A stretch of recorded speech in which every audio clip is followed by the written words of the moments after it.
दिल्ली में ऑक्सीजन की कमी के चलते हालात गंभीर हैं। उसी एक सिलसिले में आज हाई कोर्ट में सुनवाई के दौरान हाई कोर्ट ने दिल्ली सरकार को फटकार लगाई और कहा कि अगर आपसे हालात नहीं सुधर रहे तो इसका जिम्मा केंद्र को दे देते हैं।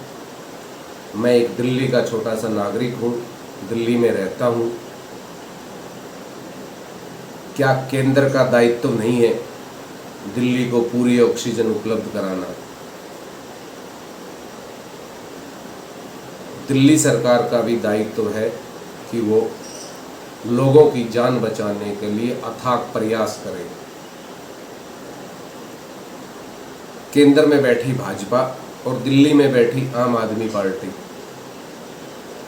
की जो आपस का 36 का आंकड़ा चल रहा है, जो आपस के कटाक्ष की राजनीति चल रही है, उसे बंद करें और इस समय दिल्ली के नागरिकों की जान का सवाल है, उसे देखें। ये वही दिल्ली के नागरिक हैं जिन्होंने लोकसभा में भाजपा को वोट देकर दिल्ली की 7 सीट जिताई थी। ये वही दिल्ली के नागरिक हैं जिन्होंने विधानसभा में केजरीवाल को जिताया था। मोदी जी, आपको इन्हीं दिल्ली वासियों ने 7 सीटें दी थी और इन्हीं लोगों ने, केजरीवाल जी, आपको भी दिल्ली की सत्ता सौंपी थी। राजनीतिक लड़ाइयाँ आप साइड में रखिए और जनता के लिए पूरी मात्रा में ऑक्सीजन उपलब्ध कराने का प्रयास करें। हॉस्पिटलों में पुख्ता इंतजाम करने के प्रयास करें, तभी दिल्ली की जनता सुरक्षित रह पाएगी और चैन से सांस ले पाएगी। आज दिल्ली का आदमी डरा हुआ है कि भगवान ना करे अगर किसी को, जिनको अभी ये दिक्कत नहीं हुई है, अगर उनको भी ये दिक्कत होगी तो वो क्या करेंगे, वो कहाँ जाएंगे, वो किससे फरियाद करेंगे। हॉस्पिटलों में जगह नहीं है, बाज़ारों में ऑक्सीजन नहीं है, आम जनता परेशान है।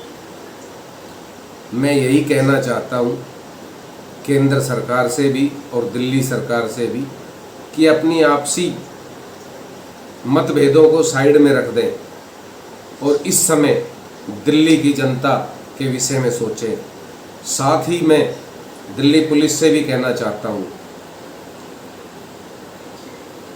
दिल्ली के तमाम एसडीएम और डिस्ट्रिक्ट मजिस्ट्रेट से भी कहना चाहता हूँ कि इस समय दिल्ली के हालात ठीक नहीं हैं। ये जितनी भी जो शादियाँ हो रही है, इनमें दिखावे के नाम पर 50 लोगों की परमिशन है, लेकिन एक एक शादी में 200, 300 आदमी आ रहे हैं, जिससे ये बीमारियां और फैलेंगी और बढ़ेंगी। प्रशासन जांच करे, जिस भी शादी में ज़्यादा भीड़ हो उस पर अंकुश लगाए, उनके खिलाफ एक्शन ले। ये जो पटरी बाज़ार लग रहे हैं, इन पर भी थोड़ा ध्यान दे कि ज़्यादा भीड़ ना लगे वहाँ पर। रोज़मर्रा की सब्जी वगैरह के लिए जो लोग आते हैं, वो मजबूरी है लोगों की कि सब्जियाँ लोगों को चाहिए, लेकिन ज़्यादा भीड़ ना लगने दे। इसलिए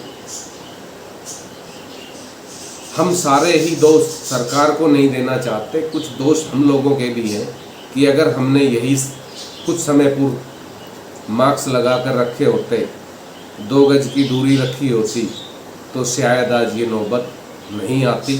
तब तो हम लगे रहे ताली और थाली बजाने में, और आज दिल्ली में ऑक्सीजन नहीं है। उस समय ताली और थाली बजा रहे थे, तभी हमें ऑक्सीजन के विषय में सोचना चाहिए था। केंद्र सरकार का दायित्व बनता है कि वो प्रत्येक राज्य को पर्याप्त मात्रा में ऑक्सीजन उपलब्ध कराए, और प्रत्येक राज्यों का भी दायित्व बनता है कि वो अपनी जनता की सुविधा देखे, उसके लिए कड़े इंतजाम करें। जय हिंद।